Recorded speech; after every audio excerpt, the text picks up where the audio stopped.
बिस्मिल्लाहिर्रहमानिर्रहीम। कैसे हैं भैया आप लोग? रटना नहीं है, समझना है। Syntax book board matric biology new book chapter number 5 reproduction, इसका पार्ट 3 हम करने जा रहे हैं। कॉपी पेंसिल ले लीजिए, लेक्चर को नोट करना है और मुस्कुराते रहना है, ठीक है। पार्ट 1 पार्ट 2 नहीं देखा, सीखने वालों के लिए, समझने वालों के लिए बोल रहा हूँ। जिन्होंने पार्ट 1 पार्ट 2 नहीं देखा वो पार्ट 1 देख लीजिए, पार्ट 2 भी देख लीजिए, ठीक है। और जो रटने वाले हैं वो तो बस फिर बंद कर दें वीडियो, आराम से क्या करें, नोट्स रटें, मज़े करें, ठीक है ना। बहरहाल चलते हैं इसके अंदर। सबसे पहला टॉपिक हमारे पास जो अब हम चलेंगे आपकी बुक के मुताबिक, types of reproduction, page number 85 देख लीजिए, ठीक है। और इसमें पहले कंपैरिजन है ए सेक्सुअल रिप्रोडक्शन का, ए sexual reproduction and sexual reproduction. Chemistry वाले भी परेशान नहीं हो, अल्लाह बेहतर करेगा भाई, वो भी इंशाल्लाह करेंगे। तो ए सेक्सुअल रिप्रोडक्शन देख लीजिए भाई, पहले आपका पेपर इस बुक से ही बनेगा तो इसमें जो इन्फॉर्मेशन है उसको लेके चलते हैं आगे। आप देख लीजिए पेज नंबर 85 के ऊपर एक कंपैरिजन मौजूद है, सारा का सारा वहीं से उठा रहा हूँ, सब कुछ जो है ना वो जो यहाँ लिखा हुआ है ना उसी को यहाँ पर मैं बता रहा हूँ। ये डिस्टिंग्विश है। ए का मतलब समझ लीजिए, ए का मतलब यूनानी ज़बान में नोट का होता है, ठीक है। ग्रीक लैंग्वेज में ए जहाँ भी आता है शुरू में इसका मतलब होता है नॉट। सेक्सुअल का मतलब होता है सेक्सिस, जिसमें सेक्सिस इन्वॉल्व ना हो, जिसमें सेक्सिस इन्वॉल्व ना हो, यानी कि जिसमें सेक्स सेल्स इन्वॉल्व ना हो, सेक्स सेल्स इन्वॉल्व ना हो, यानी कि उनका फ्यूजन इन्वॉल्व ना हो। फ्यूजन मतलब मिलन, मिलना, फ्यूजन मतलब मिलना, जहाँ पर सेक्स सेल्स जो हैं वो आपस में न मिलें। सेक्स सेल्स जो हैं उनको गैमेट्स भी कहा जाता है, ठीक है। और पिछली वीडियो के अंदर ये बात मैंने बता दी आपको कि ये गैमेट्स दो तरह के हैं, इंसानों की मिसाल देके समझाई थी, ह्यूमन बीइंग्स की। स्पर्म्स जो कि मर्दों के होते हैं और ओवा प्लूरल है, ठीक है। ओव्यूम इसका सिंगुलर है। तो ये हैं वो दो मुख्तलिफ़ किस्म के सेक्स सेल्स यानी कि गैमेट्स, ये आपस में फ्यूज़ होते हैं, मिलते हैं तो एक यूनाइटेड सेल बनता है। यूनाइटेड सेल बनता है, यूनाइटेड मतलब कंबाइंड सेल बनता है। और एक यूनाइटेड और कंबाइंड सेल बनने के बाद क्या होता है, सेल डिवीज़न का प्रोसेस होता है। सेल डिवीज़न का प्रोसेस होता है।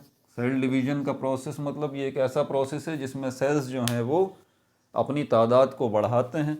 ये जो यूनाइटेड सेल है जिसमें जो कि स्पर्म प्लस ओवा ओव्यूम से मिलके बना है,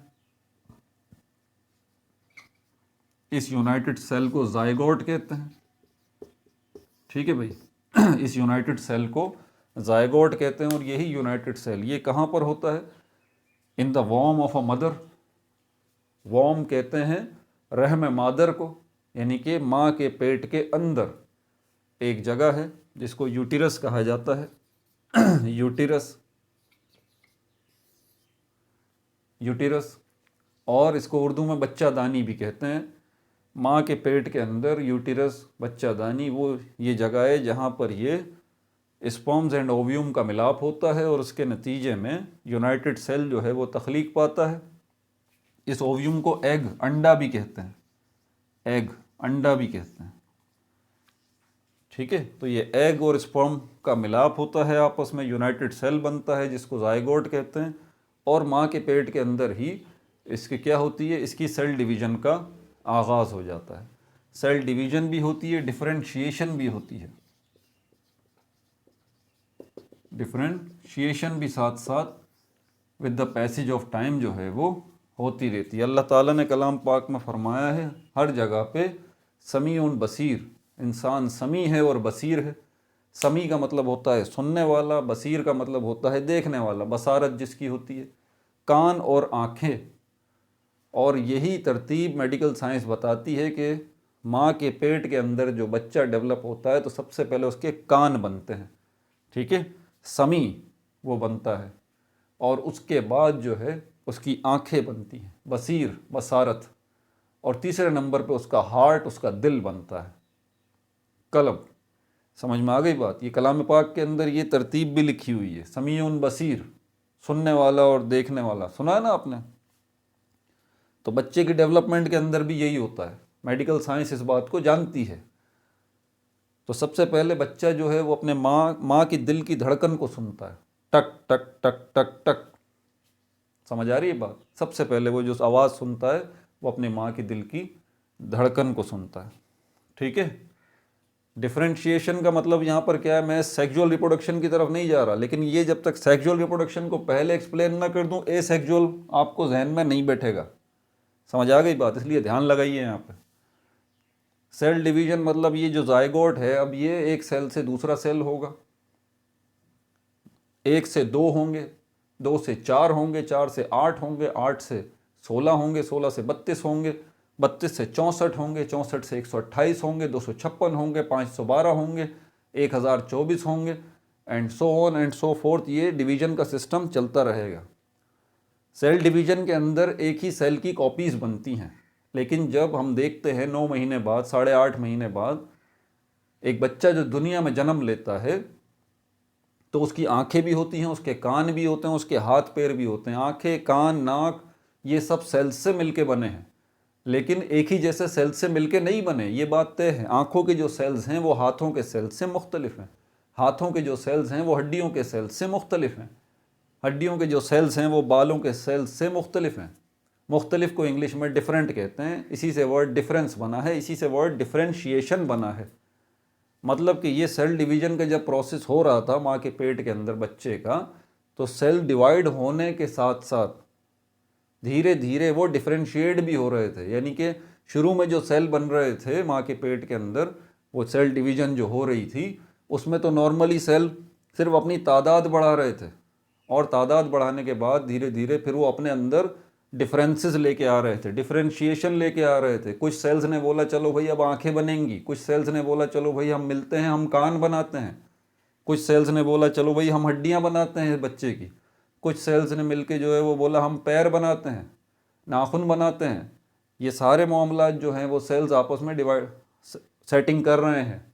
अब वो बोल रहे हैं हम तो सब एक ही जैसे हैं, तो हम क्या करें, हम अपने अंदर डिफरेंसेस लेके आते हैं, यानी कि डिफरेंशिएशन का प्रोसेस जो है वो अपने अंदर हम करते हैं। ये डिफरेंशिएशन का प्रोसेस भी होता रहता है और उस बच्चे के अज़ा बनते रहते हैं, और वो एक सिंगल सेल जो था, यूनाइटेड सेल, जायगोट जिसको कहते हैं, वो एक क्या बन गया, एक वजूद बन गया, एक एंटिटी बन गया, एक हस्ती बन गया, मेरी तरह, आपकी तरह, जो मैं बोल रहा हूँ, आप सुन रहे हैं। और ये मेरेकल, ये मौजज़ा दुनिया में थोड़ी थोड़ी देर बाद होता ही रहता है। इसी तरह जानवरों के अंदर भी मामला है। मर्दों के अंदर, इंसानों के अंदर हम मर्द और औरत का कॉन्सेप्ट देखते हैं, लेकिन हम जानते हैं कि हमारी दुनिया में मैं पहले डिसाइड करके बता चुका हूँ आपको, उससे भटकिएगा नहीं, कि हमारी जो अर्थ है उसके 4 एरियाज़ हैं, ज़मीन के ऊपर, ज़मीन के नीचे, हवा में और पानी में। इन 4 एरियाज़ में जगह जगह अल्लाह ताला की तख्लीक़ात मौजूद हैं, लिविंग थिंग्स मौजूद हैं। अब वो जो लिविंग थिंग्स हैं उनको 5 किंगडम्स में हमने डिवाइड कर दिया था। क्विक रिव्यू पिछली वीडियो में किंगडम्स का बता दिया, एनिमल्स और प्लांट्स। बायोलॉजी इंसानों को भी एनिमल ही कहती है, खैर हम तो नहीं कहते ऐसा, लेकिन बायो जो है वो कहती है इंसान भी एक एनिमल ही है। तो जानवर हो गए, एनिमल हो गए, पौधे, प्लांट्स हो गए, इन 4 एरियाज़ में जो हमें नज़र आते हैं। तीसरी कैटेगरी हमारे पास जो है वो फंजाई की है, जो एनिमल और प्लांट से मिलते जुलते हैं। चौथी कैटेगरी हमारे पास जो हमें अपनी आंख से नज़र आती है वो एलजी की है। एलजी 2 किस्मों की है, एक वो जो माइक्रोस्कोपिक है, दूसरी वो जो मैक्रोस्कोपिक है, आपको अपनी आंख से नज़र आती है, जिसको समुद्री घास भी कहा जाता है, या घरों में काई जो जम जाती है जहाँ पानी बहुत ज़्यादा हो जाता है, ग्रीन ग्रीन कलर की, ये सब कुछ। और उसके बाद ऐसी दुनिया शुरू होती है जिसको हम कहते हैं कि ये माइक्रोस्कोपिक ऑर्गेनिजम्स हैं। ये भी इन 4 एरियाज़ में मौजूद हैं। मिट्टी में भी माइक्रो ऑर्गेनिजम्स हैं, ज़मीन के ऊपर भी हैं, हवा में भी हैं और पानी में भी मौजूद हैं ये माइक्रो ऑर्गेनिज्म, जो 2 किंगडम्स में आ जाते हैं। एक किंगडम प्रोकैरियोटा जो कि टोटली माइक्रो ऑर्गेनिजम्स हैं, उसके अंदर आप उनको अपनी आंख से नहीं देख सकते, इसमें बैक्टीरिया और साइनोबैक्टीरिया आ जाते हैं। उसके बाद दूसरा जो किंगडम है, किंगडम प्रोटोक्टिस्टा, इसमें एक चीज़ ऐसी है जिसको आप अपनी आंख से देख सकते हैं, यानी कि एलजी। एलजी इस किंगडम में आती है और अपनी आंख से आप देख भी सकते हैं। समुद्री घास है, एलजी की वो कैटेगरी भी इसी किंगडम में आती है जो माइक्रोस्कोपिक है, आप अपनी आंख से नहीं देख सकते उसको। इसके अलावा प्रोटिस्ट हैं, प्रोटोजोन्स हैं, एनिमल लाइक माइक्रो ऑर्गेनिजम्स हैं, वो सब भी इसी प्रोटोक्टिस्टा में आते हैं। प्रोटिस्ट जितने भी हैं वो भी सब प्रोटोक्टिस्टा में आते हैं। यूनिसेलुलर फंजाई जो है, फंजाई जो इसका किंगडम अलग है, यूनिसेलुलर फंजाई जो है वो भी जिनको हम यीस्ट कहते हैं, खमीर, वो भी इसी में आते हैं। इन सब में रिप्रोडक्शन का प्रोसेस हो रहा है, तो आप भटकिएगा नहीं। ये पूरा सिनेरियो मैंने आपको इसीलिए समझाया है ताकि रिप्रोडक्शन के कॉन्सेप्ट को समझें। ये सारी अनवा अल्लाह ताला की तख्लीकात, ये सब रिप्रोड्यूस हो रही हैं, अपनी नस्ल को बढ़ा रही हैं। पांचों के पांचों किंगडम्स में जितने भी हैं। एक वायरस रह जाता है, वायरस जो है उसको बायोलॉजिस्ट जो है वो कुछ कहते हैं कि ये लिविंग थिंग है, कुछ कहते हैं ये नॉन लिविंग थिंग है, ये अलग बहस है, इसको छोड़ देते हैं अभी। तो इंसानों की मिसाल मैंने इसलिए ली क्योंकि ये बिल्कुल कॉमन है, आपके सामने है। इंसानों में सेक्सुअल रिप्रोडक्शन का प्रोसेस है जिसमें सेक्सेस इन्वॉल्व हैं, गैमेट्स इन्वॉल्व हैं। अभी आपने सुना और आप अच्छे से समझ भी गए। अब जानवरों की बात करते हैं तो क्या जानवरों में दूसरे जो जानवर हैं वहां पर क्या प्रोसेस है भाई? अब जानवर ज़मीन के ऊपर भी हैं, ज़मीन के नीचे भी हैं, हवा में भी हैं, पानी में भी हैं। जानवर जो आप देख सकते हैं उनकी बात कर रहा हूँ। इनमें ज़्यादातर सेक्सुअल रिप्रोडक्शन के थ्रू ही आगे बढ़ते हैं जानवर, यानी कि मम्मा पापा सिस्टम है। लेकिन कुछ जानवर, कुछ एनिमल्स ऐसे हैं जो कि एसेक्सुअली भी रिप्रोड्यूस होते हैं, यानी कि एसेक्सुअली, जिसके अंदर सेक्सेस का चक्कर नहीं होता, जिसमें गैमेट्स का चक्कर नहीं होता, जिसमें स्पर्म्स ओवा का चक्कर नहीं होता, इसमें फ्यूजन का चक्कर नहीं होता, जिसमें जायगोट का चक्कर नहीं होता। एनिमल्स की कुछ कैटेगरी जिनको आप देख सकते हैं, याद रखिएगा। प्लांट्स की तरफ चलते हैं, यहाँ पर भी हमें दोनों कैटेगरी नज़र आएंगी, यानी कि एसेक्सुअल रिप्रोडक्शन और सेक्सुअल रिप्रोडक्शन, दोनों प्लांट्स में भी हमें नज़र आएंगी जिनको हम देख सकते हैं। प्लांट्स में जो ज़्यादातर प्रोसेस है मेरी मालूमात के मुताबिक वो सेक्सुअल रिप्रोडक्शन का नहीं है, ठीक है, सेक्सुअल रिप्रोडक्शन का नहीं है। गलती हो गई हो तो माफ़ कर दीजिएगा भाई, इस्लाह भी कर दीजिएगा कमेंट में। प्लांट्स में ज़्यादातर एसेक्सुअल रिप्रोडक्शन का है, जिसमें सेक्सेस की इन्वॉल्वमेंट जो है वो नहीं है। हाँ, प्लांट्स की वो कैटेगरी जिनमें फ्लावर्स मौजूद हैं, फूल मौजूद हैं, वहाँ पर सेक्सुअल रिप्रोडक्शन जो है वो होता है। और कुछ जगहों पे प्लांट्स में ऐसा सिस्टम है कि सेक्सुअल रिप्रोडक्शन भी होती है, एसेक्सुअल रिप्रोडक्शन भी होती है, दोनों होती हैं जी, दोनों होती हैं। फंजाई के अंदर चलते हैं तो फंजाई के अंदर जो है वो एसेक्सुअल रिप्रोडक्शन ही चलती है, ठीक है। 3 कैटेगरी हो गई, 3 किंगडम निपटा दिए मैंने। चौथे किंगडम, किंगडम प्रोकैरियोटा और किंगडम प्रोटोक्टिस्टा, जो माइक्रो ऑर्गेनिजम्स पर मुश्तमिल है, यहाँ पर डाइवर्सिटी बहुत ज़्यादा है, ज़्यादातर एसेक्सुअल रिप्रोडक्शन ही सिस्टम चल रहा है। समझ में आ गई बात? अब जो आपकी बुक के मुताबिक लेके चलूँगा ना, अब वो आपको समझ में आएगा और वो भी उनको जिन्होंने पार्ट 1 पार्ट 2 देखा हुआ है रिप्रोडक्शन का, उनको समझ आएगा। अब आपकी बुक की तरफ आता हूँ। आप बोलेंगे सर इतना टाइम लगा दिया बुक की तरफ आने में। अब देखते हैं भाई, ये ज़रूरी था, वरना क्या फ़ायदा। आप ये तफसीलात तो आप जो है अपने स्कूल में भी सुनते रहते हैं, पक गए हैं, ट्यूशन में भी सुनते रहते हैं, समझ में क्या आता है आपको? बात तो ये है ना, क्या समझ में आया? अपनी सोच को बदलिए, ठीक है। क्रैमिंग सिस्टम ख़त्म कीजिए, रट्टे का दौर ख़त्म कीजिए, चीज़ों को समझिए। अल्लाह ताला ने ये दिमाग जो दिया है ना, ये सिर्फ याद करने के लिए नहीं है, अल्लाह ताला ने ये दिमाग समझने के लिए भी दिया है, ठीक है। एसेक्सुअल रिप्रोडक्शन का पहला पॉइंट आपकी बुक के मुताबिक चलूँगा, विदाउट फ्यूजन ऑफ गैमेट्स। यहाँ पर फ्यूजन की गैमेट्स नहीं होती, नोट करते रहिए भाई। Without fusion of gametes, sexes involve नहीं है तो फ्यूजन कहाँ से होगी भाई? इसमें दो पेरेंट्स का कोई चक्कर नहीं है, मम्मा पापा का कोई चक्कर नहीं है, सिंगल पेरेंट होता है, सिंगल पेरेंट होता है इसके अंदर। ठीक है भाई। और क्या है, जो बच्चे होते हैं, अब देखें मैं इसीलिए इंसानों की मिसाल लेके चल रहा हूँ ना, ताकि आपको परेशानी ना हो। एक बच्चा जो दुनिया में आता है वो या तो वो ऐसा तो नहीं होता कि वो बिल्कुल अम्मा जैसा है, या तो ऐसा तो नहीं होता बिल्कुल अब्बा जैसा है। एग्जैक्ट कॉपी जिसको कह रहा हूँ, कॉपी, फोटो स्टेट कॉपी तो नहीं होता ना। हाँ, वो कुछ माँ से मिलता है, कुछ बाप से मिलता है, कुछ बच्चे अब्बा से ज़्यादा मिलते हैं, कुछ बच्चे अम्मा से ज़्यादा मिलते हैं, लेकिन एग्जैक्ट फोटो स्टेट कॉपी नहीं होती। ठीक है, सिंगल पेरेंट।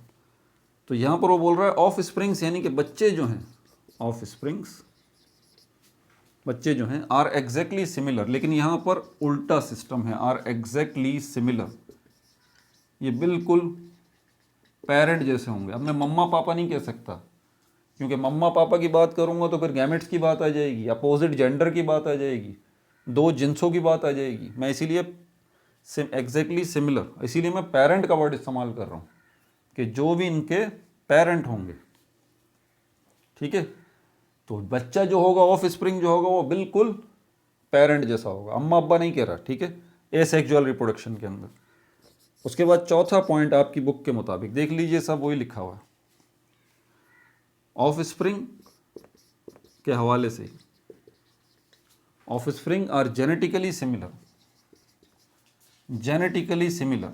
इस टर्म को मैं चैप्टर नंबर 6 में समझाऊंगा, अभी नहीं समझाऊंगा। यानी कि उनकी जीन्स जो हैं वो भी सेम होती हैं, बस इतना समझ लीजिए। ये जीन्स क्या है, अब इस पे बोलने लग गया ना तो फिर अटक जाऊंगा, इसलिए हम इसको चैप्टर नंबर 6 में देखेंगे। बड़ा मज़ा आएगा चैप्टर नंबर 6 में, जो है वो जो बच्चे जेनेटिक्स में आगे जाना चाहते हैं ना, बहुत मेरा ये फेवरेट सब्जेक्ट्स में से है। आगे चलते हैं, और क्या है नो जेनेटिक रिकॉम्बिनेशन, इसको भी मैं आगे ही समझाऊंगा। No genetic recombination, genetic recombination, इसमें कोई जेनेटिक रिकॉम्बिनेशन भी नहीं होता, एसेक्सुअल रिप्रोडक्शन, जेनेटिक रिकॉम्बिनेशन। ठीक है भाई। अब ज़रा सेक्सुअल रिप्रोडक्शन को देख लें, डिफरेंसेस कर रहे हैं ना, सेक्सुअल रिप्रोडक्शन। अब देखें उल्टी, जब हम कंपैरिजन कर रहे हैं तो क्या होगा, आप इसका इन्वर्स उल्टा कर लीजिए। इसमें क्या है, विदाउट फ्यूजन ऑफ गैमेट्स है, यहाँ पर विद फ्यूजन ऑफ गैमेट्स है। ठीक है ना, देखें आसान कितना हो गया। तो सेक्सुअल रिप्रोडक्शन वो जिसमें सेक्सेस इन्वॉल्व हैं, गैमेट्स इन्वॉल्व हैं। इसमें क्या हो रहा है, बाय फ्यूजन, मिलाप, फ्यूजन ऑफ गैमेट्स। इसमें क्या है, गैमेट्स इन्वॉल्व है। नंबर 2 यहीं लिख देते हैं। Offspring not similar to anyone, बच्चे जो हैं वो किसी एक पेरेंट जैसे नहीं हैं। Offspring are not similar to any one of the parent, किसी एक पेरेंट जैसे नहीं है बच्चे जो हैं। ठीक है, दोनों से ही मिलते जुलते होंगे, होता है ना, हमारे बच्चे जो हैं कुछ अम्मा जैसे होते हैं, कुछ अब्बा जैसे होते हैं। ठीक है, और क्या है, जेनेटिकली डिफरेंट होते हैं। इसमें हमने क्या देखा, offspring are genetically similar, जबकि इसमें क्या होगा, जेनेटिकली ऑफ स्प्रिंग, बच्चे जो हैं of spring genetically different, genetically different होंगे। ठीक है भाई, आगे चलें।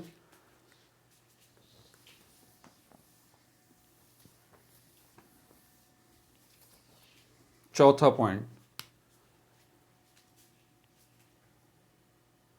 पांचवा पॉइंट है जेनेटिकली डिफरेंट होंगे। चौथा पॉइंट है, पांचवा क्या रह गया, offspring similar to anyone. हाँ सही है। अच्छा, टू पेरेंट्स, एक ये भी पॉइंट है भाई इसका, टू पेरेंट्स, इसमें दो पेरेंट्स इन्वॉल्व होंगे, सिंगल पेरेंट्स नहीं होंगे, दो पेरेंट्स इन्वॉल्व होंगे। सॉरी, ये पॉइंट में ओवरसाइट हो गया मुझसे। अच्छा, जेनेटिक रिकॉम्बिनेशन अक्कर, इसमें जेनेटिक रिकॉम्बिनेशन होगी, जेनेटिक रिकॉम्बिनेशन, रिकॉम्बिनेशन अकर्स। ठीक है भाई, ये आपका पेज नंबर के पॉइंट आप खुद भी पढ़ सकते हैं, पेज नंबर 85 पे आप देख लीजिए। Types of reproduction, asexual reproduction, sexual reproduction. अब इसमें हम जो है वो मेथड्स ऑफ एसेक्सुअल रिप्रोडक्शन इनको डिस्कस करेंगे। यहाँ पर ये नहीं लिखा हुआ, यहाँ पर जो आपकी हेडिंग जो बुक की है ना, मैं बुक के मुताबिक चलता हूँ, बुक के मुताबिक आप भी चलिए। 5.2.1 देख लीजिए पेज नंबर 85 पे क्या कह रहा है, ए sexual reproduction of protist. Protist में हम एसेक्सुअल रिप्रोडक्शन को देखने के लिए जा रहे हैं। और बैक्टीरिया, बैक्टीरिया में और प्लांट्स में। मैंने कहा था किंगडम से भटकिएगा नहीं, किंगडम से भटकिएगा नहीं आप। 5 किंगडम हैं और फौरन आपका जहन क्लिक कर रहा होगा यार ये 3 जो नाम लिखे हैं ये किन किंगडम में आता है। यहाँ मैं लिख देता हूँ, ये प्रोटिस्ट जो है किंगडम प्रोटोक्टिस्टा में आते हैं, प्रोटोक्टिस्टा, ये इस किंगडम में आते हैं प्रोटिस्ट।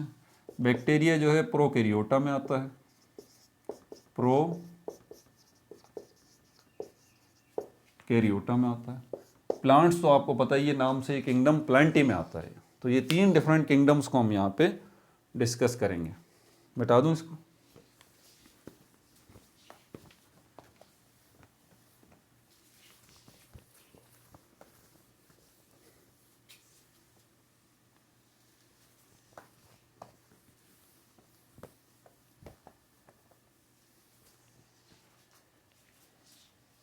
ठीक है भाई। अच्छा, मेथड्स, सबसे पहले मेथड्स कौन कौन से होंगे जिसके ज़रिए एसेक्सुअल रिप्रोडक्शन इनके अंदर होगी, प्रोटिस्ट में, बैक्टीरिया में, प्लांट्स में। पहला जो मेथड है वो किसका है, फिजन का है, फिजन।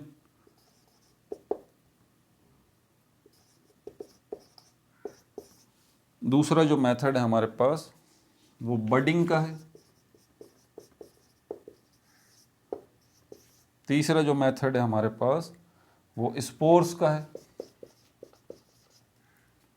और चौथा जो मेथड है हमारे पास वो वेजिटेटिव प्रोपेगेशन का है, वेजिटेटिव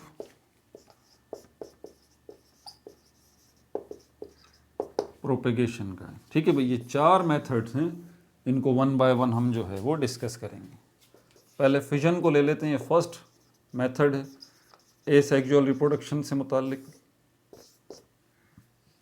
और इसके अंदर हम फिजन का मतलब होता है ब्रेक, टूट जाना। फिजन का मतलब होता है ब्रेक, टूट जाना। ठीक है भाई, इसमें हो क्या रहा है, स्प्लिटिंग। स्प्लिट मतलब ब्रेक हो रहा है, splitting of cell, splitting of cell into 2 or more cells, into 2 or more cells। देखें, रिप्रोडक्शन के कॉन्सेप्ट को आप ज़रा समझिएगा। रिप्रोडक्शन का कॉन्सेप्ट ये है कि नस्ल का आगे बढ़ना। आप एक हैं, 1 से 2 का हो जाना, 2 से 4 का हो जाना। तो भाई आप बने किससे हैं, आप सेल्स से मिलके बने हैं ना। तो आप 1 से 2 जब ही होंगे जब आपके सेल्स 1 से 2 होंगे। नुक्ते को ज़रा समझिएगा। तो यहाँ पर फिजन का वो प्रोसेस है, क्योंकि हम इसके अंदर प्रोटिस्ट को डिस्कस कर रहे हैं, बैक्टीरिया को डिस्कस कर रहे हैं। अब मुझे देखेंगे, मैं तो मल्टी सेलुलर हूँ, ऑर्गन सिस्टम से मिलके बना हूँ, फिर ऑर्गन सिस्टम्स ऑर्गन्स से मिलके बने हैं, ऑर्गन्स फिर जो है वो टिश्यूज से मिलके बने हैं, फिर सेल्स की बात आती है। लेकिन जो माइक्रो ऑर्गेनिज्म है हमारी दुनिया में अल्लाह ताला ने बनाए हैं, उनके वो भी तो है ना, वो माइक्रो ऑर्गेनिजम्स क्या हैं, जैसे कि ये प्रोटिस्ट है, बैक्टीरिया है, ये यूनिसेलुलर हैं। यूनिसेलुलर, यूनिसेलुलर मतलब ये इनका वजूद सिर्फ एक सेल है, सिंगल सेल, बस ये इनकी बॉडी है, एक सेल। अब एक सेल के बने हुए हैं ये। एक प्रोटिस्ट होगा वो सिंगल सेल होगा, एक बैक्टीरिया होगा वो सिंगल सेल होगा। समझ आ गई बात। और ये बिल्कुल एक अकेला सेल, जिसको मैं प्रोटिस्ट कह रहा हूं या बैक्टीरिया कह रहा हूं, एक अकेला सेल बिल्कुल इसी तरह खाएगा पिएगा जैसे कि मैं खा रहा पी रहा हूँ, इसी तरह रहेगा जैसे कि मैं अकेला इंडिविजुअल जो है अपनी ज़िंदगी गुजार रहा हूँ। ऐसे ही अकेला सेल जो है ये खाएगा पिएगा, इसमें रिप्रोडक्शन का प्रोसेस भी होगा इस अकेले सेल के अंदर, इसमें रेस्पिरेशन का प्रोसेस भी होगा, इसमें एक्सक्रीशन का प्रोसेस भी होगा। वो सारे प्रोसेसेस जो कि मैं कर रहा हूँ, मेरी बॉडी कर रही है, देखना, सुनना, चखना, महसूस करना, घूमना फिरना, आना जाना, बच्चे पैदा करना, नस्ल बढ़ाना, हर चीज़, एक्सक्रीशन का प्रोसेस करना, वही ये अकेला सिंगल सेल या तो प्रोटिस्ट है या एक बैक्टीरिया है, ये सारे काम ये भी करेगा, लेकिन तरीका अलग होगा बस इसका। सांस लेने का तरीका इसका अलग होगा। इसी तरह रिप्रोडक्शन का तरीका मेरा अलग है, और इस प्रोटिस्ट जो कि एक अकेला सेल है, बैक्टीरिया एक अकेला सेल है, इसमें रिप्रोडक्शन का प्रोसेस अलग है। इसमें प्रोसेस कौन सा है? फिजन का है। क्योंकि ये अकेला ही सेल है इसीलिए ये खुद दो हिस्सों में टूट जाता है। लेकिन नस्ल बढ़ गई ना, एक अकेला सेल है, पहले अकेला था, फिर बीच में से टूट गया, दो हो गए। रिप्रोडक्शन क्या है? नस्ल का बढ़ना ना। तो प्रोटिस्ट ने और बैक्टीरिया ने इस तरह एक से दो अपने आप को कर लिया। क्लियर है ये बात? तो ये फिजन के प्रोसेस के अंदर यही होता है, स्प्लिटिंग ऑफ सेल। यहां जो मैं सेल लिख रहा हूं ना, ये सेल, तो यहां सेल से मतलब प्रोटिस्ट है या बैक्टीरिया है, क्योंकि वो यूनिसेलुलर ऑर्गेनिजम्स हैं। ठीक है भाई।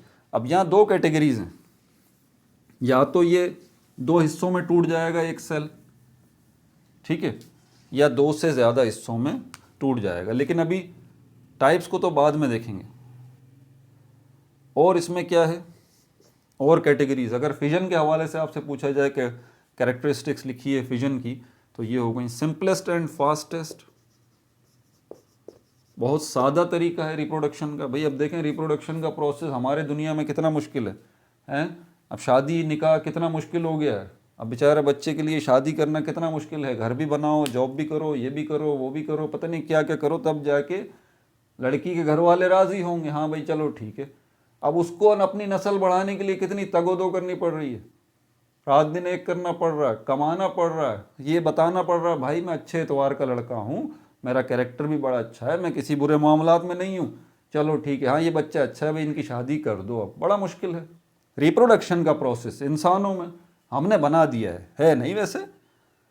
तो क्या है फिर, वो लड़का लड़की का मिलाप होगा शादी की सूरत में, और उसके बाद रिप्रोडक्शन का प्रोसेस होगा, उनका बच्चा दुनिया में आएगा। लेकिन यहाँ पर सिंपलेस्ट है, बड़ा ही सादा है, ठीक है। एक सेल है क्योंकि खुद भी सादा है, बस बीच में से टूट जाओ, ये हो गई रिप्रोडक्शन। कोई शादी ब्याह का खर्चा नहीं, कोई कुछ नहीं, कोई मेहंदी माइयों नहीं, टेंशन ही ख़त्म। सिंपलेस्ट है, बहुत सादा है। एंड फास्टेस्ट, इंग्लिश की ज़बान में सुपरलेटिव डिग्रीज का इस्तेमाल हुआ है। सिंपलेस्ट सुपरलेटिव डिग्री है, फास्टेस्ट बहुत तेज़ ये प्रोसेस होता है फिजन का। अच्छा और क्या है इसमें, कौन कौन से आ जाते हैं? प्रोकैरियोट्स आ जाते हैं, और इसमें जो है वो यूकैरियोट्स आ जाते हैं। अब ये भी ज़रा समझ लीजिएगा, दो कैटेगरीज इसके अंदर आ जाती हैं। प्रोकैरियोट्स क्या हैं और यूकैरियोट्स क्या हैं, इसको समझ लीजिए आप ज़रा। इसके पहले आप ज़रा अंडे को समझ लीजिएगा। एग क्या होता है? अंडा, एग,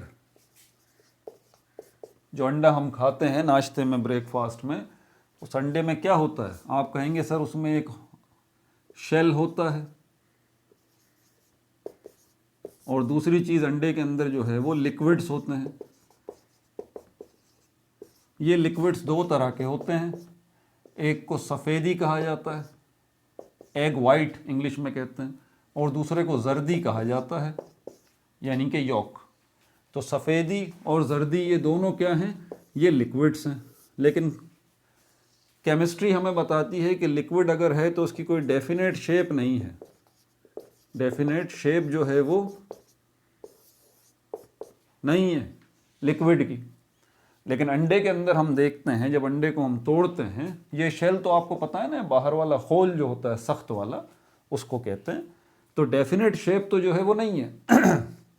केमिस्ट्री हमें बताती है। लिक्विड्स की डेफिनेशन ये है कि उनकी कोई शेप नहीं होगी, कोई ख़ास शेप से मतलब ट्राइंगल शेप हो, रेक्टेंगल शेप हो, ठीक है ना, कोई ऐसी शेप नहीं होगी। जैसे ये बोर्ड आपको नज़र आ रहा है, इसकी शेप है, लेकिन लिक्विड्स की कोई शेप नहीं होती। अच्छा, लेकिन जब हम इस अंडे को तोड़ते हैं, जो जर्दी है इसकी शेप कैसी होती है? सर्क्यूलर।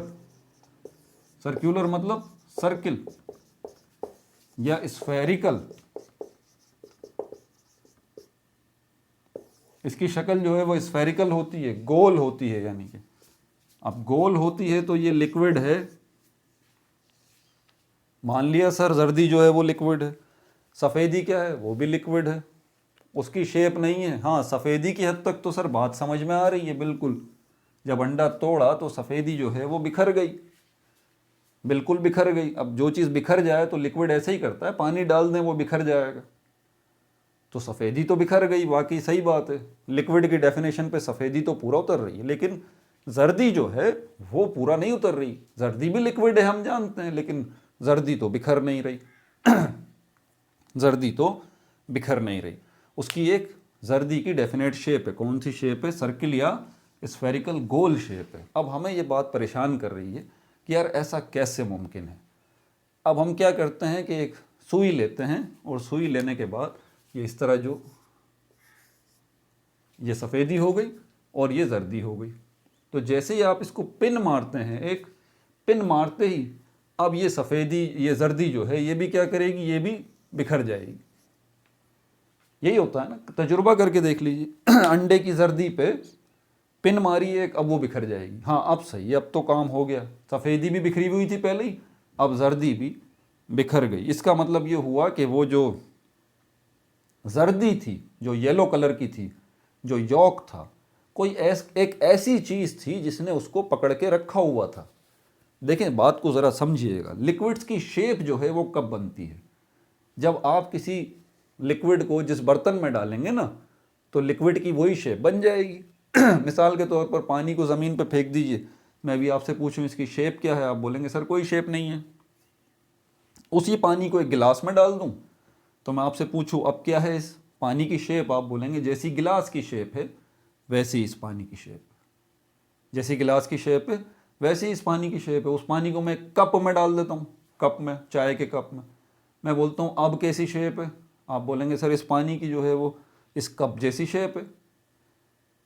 और अगर मैं उस पानी को, बच्चे होते हैं ना घर में, वो पानी बलून के अंदर, बलून में पानी भर लेते हैं, ठीक है, वो बलून में मैंने वो पानी जो है नलके के नीचे लगा के बलून को मैंने, बलून जो है वो भर लिया, इस तरह की शेप जो है वो बन गई उसकी।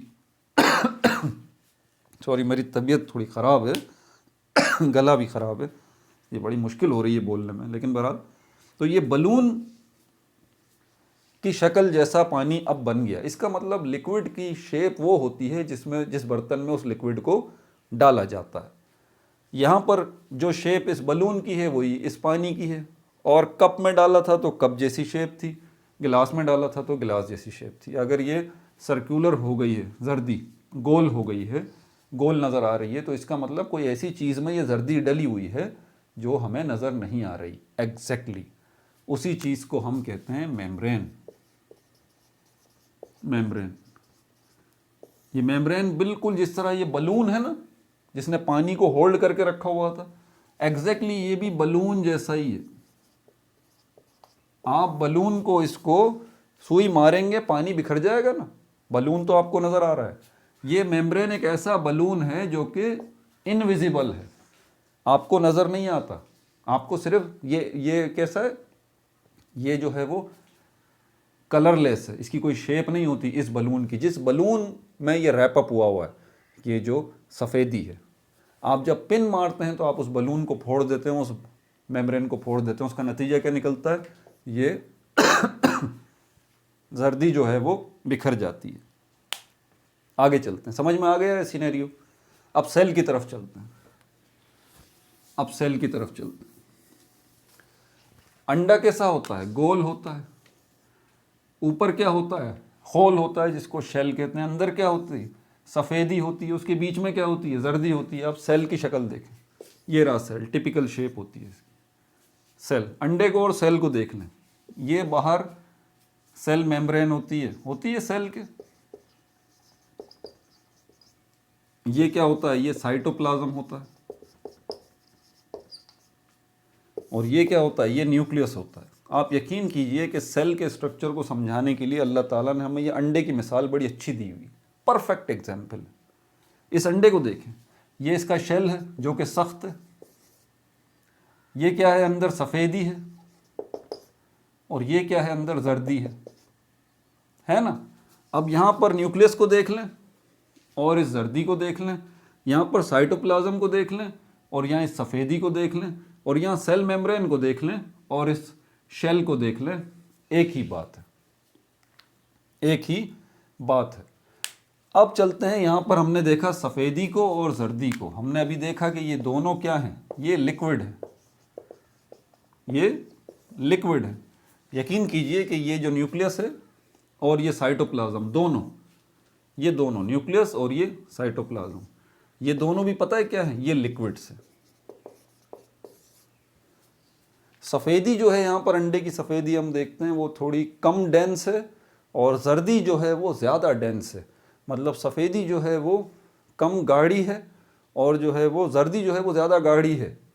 समझ में आ रही है बात। एग्जैक्टली यहाँ पर भी ये जो साइटोप्लाज्म लिक्विड है ये लेस डेंस है, थोड़ा कम गाढ़ा है, और ये जो न्यूक्लियस है ये ज़्यादा गाढ़ा है दोनों लिक्विड ही। और यहाँ पर भी इस लिक्विड को, जो न्यूक्लियस है, इस लिक्विड को भी एक मेम्ब्रेन ने, एक बलून ने कवर अप कर रखा है, और उस बलून को हम कहते हैं nuclear membrane. Nuclear membrane, nuclear membrane. Clear हो गई ये बात। तो न्यूक्लियर मेम्ब्रेन है वो जिसने इस न्यूक्लियस को, इस डेंस लिक्विड को होल्ड करके रखा हुआ है, और न्यूक्लियस की शक्ल जो है वो आपको गोल नज़र आ रही है इसी न्यूक्लियर मेम्ब्रेन की वजह से, इसी बलून की वजह से। समझ में आ रही है बात आपको। जिस तरह यहाँ पर जर्दी को इस मेम्ब्रेन ने होल्ड करके रखा हुआ था, एग्जैक्टली। और अब सारे लिविंग थिंग्स की तरफ चलते हैं। एनिमल्स, 5 के 5 kingdom, plantae, animalia, fungi, prokaryota, protoctista, ये 5 के 5 किंगडम के अंदर सारे के सारे लिविंग थिंग्स हैं। सबके सब सेल से मिलके बने हैं, सबके पास सेल मेम्ब्रेन है, सबके पास साइटोप्लाज्म है, सबके पास न्यूक्लियस है, सब सेल से मिलके बने हैं। तो डेफिनेटली सबके पास ये 3 चीज़ें तो होंगी ना। लेकिन सिर्फ ये जो स्ट्रक्चर आपको नज़र आ रहा है जिसमें न्यूक्लियस जो है वो न्यूक्लियर मेम्ब्रेन में रैप अप हुई हुई है, और न्यूक्लियस आपको गोल नज़र आ रहा है इस न्यूक्लियर मेम्ब्रेन की वजह से, ये पता है किस किस के अंदर है, ये किंगडम प्लांटी। जितने प्लांट्स हैं सबके सेल्स जो हैं उन सब के न्यूक्लियस पे न्यूक्लियर मेम्ब्रेन है। जितने एनिमल्स हैं उन सब के सेल्स में जो न्यूक्लियस है उसके ऊपर न्यूक्लियर मेम्ब्रेन है। जितने फंजाई हैं सबके सेल्स में, उनके न्यूक्लियस में ये न्यूक्लियर मेम्ब्रेन है। जितने प्रोटोक्टिस्ट हैं, जिसमें प्रोटिस्ट आ जाते हैं, ये जो, ठीक है, जितने प्रोटोक्टिस्ट हैं वो सब के सब क्या हैं, उन सब के पास जो सेल्स हैं और उनमें जो न्यूक्लियस है उसके गिर्द न्यूक्लियर मेम्ब्रेन मौजूद है। माँ सिवाय सिर्फ एक किंगडम के, जिसको हम क्या कहते हैं, किंगडम प्रोकैरियोटा। किंगडम प्रोकैरियोटा। इस किंगडम प्रोकैरियोटा के अंदर, इस किंगडम प्रोकैरियोटा के अंदर जो बैक्टीरिया हैं और जो साइनोबैक्टीरिया हैं, बस इनके न्यूक्लियस के गिर्द न्यूक्लियर मेम्ब्रेन नहीं होती। क्या कहा मैंने, सिर्फ किंगडम बैक्टीरिया, किंगडम प्रोकैरियोटा, और उसके अंदर कौन कौन आ जाता है, सारे बैक्टीरिया, सारे साइनोबैक्टीरिया। उनके अंदर जो न्यूक्लियर, उनके पास जो है वो, उनके सेल्स में न्यूक्लियस तो होता है लेकिन न्यूक्लियर मेम्ब्रेन नहीं होती। तो क्या नतीजा निकलेगा उनके सेल के अंदर इस न्यूक्लियस का, क्या नतीजा निकला था इस अंडे की जर्दी के साथ। जब आपने इस अंडे की जर्दी को पिन मारी थी, अंडे की जर्दी बिखर गई थी ना, यही हुआ था ना, बिखर गई थी अंडे की जर्दी, उसकी जो गोल शक्ल थी वो नहीं रही थी। एग्जैक्टली अब सोचिए ज़रा कि बैक्टीरिया और साइनोबैक्टीरिया के अंदर जो सेल्स हैं उनके अंदर अगर न्यूक्लियस के पास ये न्यूक्लियर मेम्ब्रेन ही नहीं है, वो चीज़ जो कि इसको गोल शक्ल देगी, तो इस न्यूक्लियस की शक्ल ऐसी नहीं होगी, गोल नहीं होगी, बल्कि बिखरा हुआ होगा न्यूक्लियस। इस तरह से न्यूक्लियस जो है वो बिखरा हुआ होगा। इसीलिए बैक्टीरिया और साइनोबैक्टीरिया को क्या कहा जाता है? प्रोकैरियोट्स। और बाकी जितने हैं, जितने एनिमल्स हैं, जितने प्लांट्स हैं, जितने फंजाई हैं, जितने प्रोटोक्टिस्ट हैं, सब के सब यूकैरियोट्स कहलाते हैं, क्योंकि उनके सेल्स के अंदर जो न्यूक्लियस है उसके गिर्द न्यूक्लियर मेम्ब्रेन मौजूद है, और इसीलिए उनके न्यूक्लियस की शक्ल जो है वो गोल है। आ गई बात समझ में? तो ये स्प्लिटिंग और सिंपलेस्ट और प्रोकैरियोट्स और यूकैरियोट्स समझ में आ गया। अब ये जो स्प्लिटिंग का, फिजन का जो प्रोसेस मैं आपको समझा रहा हूं, ये किन किन के अंदर है? ये प्रोकैरियोट्स के अंदर भी होता है, ठीक है, प्रोकैरियोट्स के अंदर भी होता है। प्रोकैरियोट्स की बात कर रहा हूं तो भटकिएगा मत। प्रोकैरियोट्स कौन कौन से हैं? बैक्टीरिया और साइनोबैक्टीरिया, किंगडम प्रोकैरियोटा वाले, उनकी बात हो रही है, प्रोकैरियोट्स। और यूकैरियोट्स कौन कौन से हैं? जितने प्रोटोक्टिस्ट हैं, यानी कि प्रोटिस्ट, और जितने फंजाई वाले ग्रुप के हैं, फंजाई किंगडम के हैं, जितने एनिमल किंगडम के हैं, जितने प्लांटी किंगडम के हैं, सब के सब यूकैरियोट्स हैं। तो ये जो फिजन का प्रोसेस हो रहा है, ये प्रोकैरियोट्स में भी हो रहा है और यूकैरियोट्स में भी हो रहा है, लेकिन सब में नहीं हो रहा। ये बात जरा ध्यान में रखिएगा, ठीक है, सब में नहीं हो रहा, ठीक है। अब यहाँ पर प्रोकैरियोट्स भी मैंने समझा दिया, यूकैरियोट्स भी मैंने आपको समझा दिया। अब इनके हवाले से देखें क्या बात की जा रही है। मैं थक गया भाई, ठीक है। इसके हवाले से क्या बात की जा रही है? Replication of genetic material. इसमें जो है वो रेप्लिकेशन ऑफ जेनेटिक मटेरियल हो रहा है। Replication of genetic material. Genetic material किसको कहते हैं? हर वो चीज़ जो कि न्यूक्लियस के अंदर होती है, हर वो चीज़ जो न्यूक्लियस के अंदर है। बस आसान से लफ्ज़ों में समझ लें। मैं भी डीएनए, क्रोमोसोम्स जो आप सुन रहे हैं ना, सब कुछ ब्ला ब्ला ब्ला, मैं उसकी बात ही नहीं कर रहा। न्यूक्लियस के अंदर जो कुछ भी है सबको जेनेटिक मटेरियल कहा जाता है। और जेनेटिक मटेरियल की रेप्लिकेशन का मतलब है कॉपी। तो कॉपी मतलब जो भी जेनेटिक मटेरियल है वो अपनी क्या करेगा? वो कॉपी बनाएगा अपनी। समझ आ गई बात? मिसाल देके आसानी से समझा दूं कि प्रोकैरियोट्स के अंदर, क्योंकि अब ये एक बैक्टीरिया को अगर हम ले लेते हैं तो इसके अंदर ये हमारे पास ये क्या है? ये जेनेटिक मटेरियल है। ये क्या है? Genetic material. Genetic material, nuclear membrane तो नहीं है ना भाई। तो न्यूक्लियस के अंदर जो कुछ भी होगा वो बिखरा हुआ होगा, ये बिखरा हुआ है। इसी जेनेटिक मटेरियल की, इसमें फिजन का प्रोसेस होगा, ये दो हिस्सों में टूटेगा, दो हिस्सों में टूटेगा। लेकिन टूटने से पहले इसका जितना जेनेटिक मटेरियल है उसमें रेप्लिकेशन का प्रोसेस होगा। रेप्लिकेशन मतलब कॉपी। जितना जेनेटिक मटेरियल है वो अपनी एक कॉपी और बनाएगा यहाँ पर। जब ये एक कॉपी और बन जाएगी, अब ये टूटेगा। अब इसमें फिजन का प्रोसेस होगा, एसेक्सुअल रिप्रोडक्शन का प्रोसेस होगा इस बैक्टीरिया के अंदर। एक ये हिस्सा बन जाएगा, दूसरा ये हिस्सा बन जाएगा। लेकिन ये हिस्से बनने से पहले, फिजन होने से पहले, इनके टूटने से पहले, इनके अंदर क्या होगा? इनमें जो है वो, इनमें क्या होगा? इनका जेनेटिक मटेरियल रेप्लिकेट होगा। ठीक है भाई, ये प्रोकैरियोट्स की बात है। रेप्लिकेशन ऑफ जेनेटिक मटेरियल जो है वो होगा। अब यूकैरियोट्स की तरफ चलते हैं, जिसमें प्रोटोक्टिस्ट आ जाते हैं, प्लांट्स आ जाते हैं, फंजाई आ जाती है, एनिमल्स आ जाते हैं, सब हम भी आ जाते हैं, मैं भी आ जाता हूँ, यूकैरियोट्स। इनके अंदर क्या है? Division of nucleus.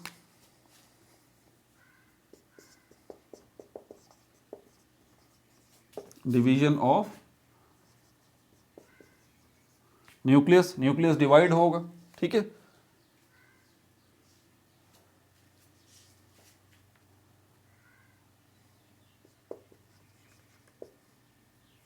Division of nucleus and cytoplasm, and cytoplasm. इसकी मिसाल देके आपको समझा देता हूं। ये मेरा एक सेल ले लीजिए, छोटा बच्चा है, बड़ा हो रहा है तो यकीनन उसके अंदर सेल डिवीजन का प्रोसेस हो रहा है।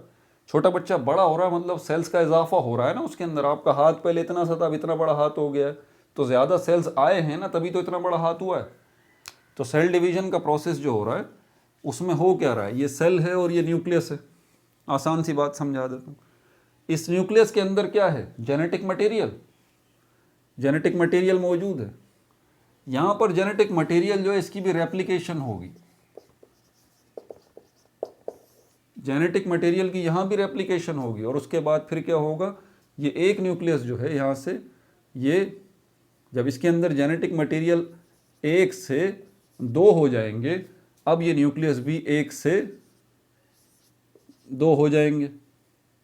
नज़र आ रहा है आपको? पहला वाला न्यूक्लियस मिटा देता हूँ, ये 2 हो गए। लेकिन 2 होने से पहले क्या हुआ है, रेप्लिकेशन का प्रोसेस हुआ है। जेनेटिक मटेरियल की क्या हुई है, वो हुई है रेप्लिकेशन। ठीक है भाई। अब ये इसी तरह ये 2 न्यूक्लियस जो हो गए, अब ये जो हमारे पास सेल है, ये जो साइटोप्लाज्म है, साइटोप्लाज्म है, इसमें भी जो कुछ होगा ना उसकी भी कॉपी होगी। माइटोसिस मियोसिस को जब डिस्कस करेंगे इन डेप्थ में आगे जाके वीडियोस में, तो ये तफसील से बताऊंगा। अब इस तरह से ये अलग हो जाएगा, ये दूसरा सेल बन जाएगा। देखा आपने, ये सेल डिवीजन हुई है हमारे अंदर। ठीक है, तो वो बता रहा है division of nucleus, division of cell, parent body into daughter cells. यहाँ पर जो है वो डिवीजन ऑफ न्यूक्लियस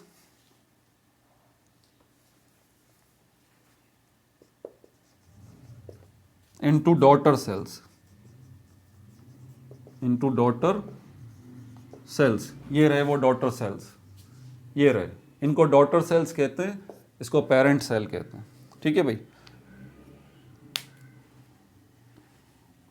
मिटा दूं आखिरी पॉइंट इसका लिख के, फिर हम आगे चलते हैं।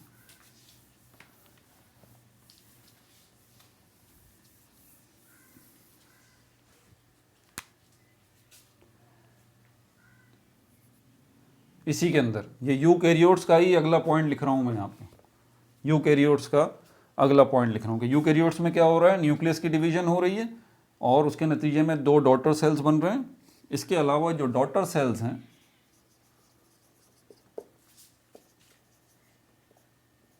डॉटर सेल्स हैं, receive equal amount of nucleic genetic material, receive equal amount of genetic material. GM लिख रहा हूँ भाई, इतना बड़ा वर्ड है, अब क्या लिखूंगा इसको, जीएम। डॉटर सेल्स जो receive equal amount of genetic material, तो जितना ओरिजिनल या पेरेंट सेल के अंदर उसके न्यूक्लियस में जेनेटिक मटेरियल था, उतना ही जो है वो डॉटर सेल्स के अंदर भी आएगा। कॉमन सेंस की बात है, क्योंकि कॉपीज़ तो बन चुकी हैं ना, 2 कॉपीज़ तो बन चुकी हैं। ठीक है भाई, बस भाई मैं अब थक गया हूँ, और इसको इंशाल्लाह, अभी तो बाइनरी फिजन भी है इसके अंदर, मल्टीपल फिजन भी है, लेकिन शुरू की वीडियोस के अंदर इतनी मेहनत करनी पड़ती है, सीखने वालों को भी, समझाने वालों को। अब आपकी बेस माशाल्लाह बड़ी अच्छी बन गई है। ठीक है, जो बच्चे सही तरीके से मेरी बात पे अमल कर रहे हैं, वीडियो एक दफ़ा समझ में नहीं आ रही तो वीडियो दूसरी दफ़ा देख लीजिए भाई, तीसरी दफ़ा वीडियो देख लीजिए, कॉन्सेप्ट क्लियर कर लीजिए अपना। ठीक है, अपना बहुत ज़्यादा ख्याल रखिएगा। No like, no subscribe, only share.